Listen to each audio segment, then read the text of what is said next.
I've never been able to forget this experience, and I wanted to share it with you. I was around 9 years old and I was visiting India with my family. We were stuck in traffic and we were driving through a slum area. It was the first time I'd seen homes built out of cardboard, scrap metal and bricks all at the same time. Growing up in London, I'd never ever seen anything like it before, apart from on TV or in the movies. I saw some children on the streets, probably around the same age as me, but very different. Some of them didn't have clothes, they looked undernourished, and they probably didn't have access to much water. Could tell by the dryness on their lips and their skin. I noticed this one young girl who had her head inside a trash can. It looked like she was scrambling for something. When she finally came out and looked at me, she smiled. Not knowing what to do, I smiled back.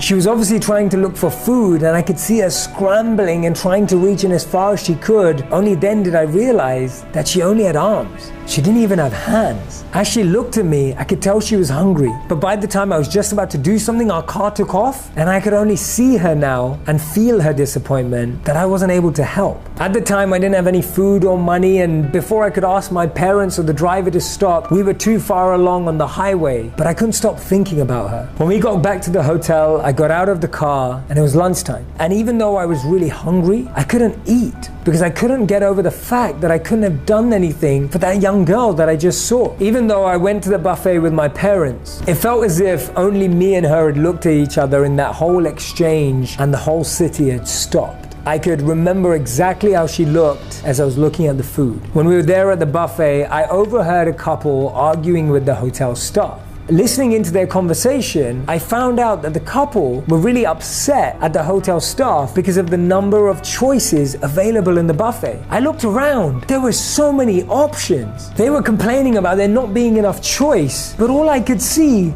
was choice. There were at least 30 items just as starters available to everyone there, but it wasn't enough for them. Now I get that everyone has their own standards, has their own expectations in life, and we're allowed to have them. And I know that everyone is fighting their own battle, but that little girl, she didn't even have hands. She was scraping with whatever was left of her arms. But many years on from that event now, I've learned a lot. One of the things is that I can sit here and be angry at that couple who was complaining, or I could actually do something about it. It reminded me of a quote by Gandhi. He said that I was sad because I didn't have any shoes, and then I saw a man with no feet.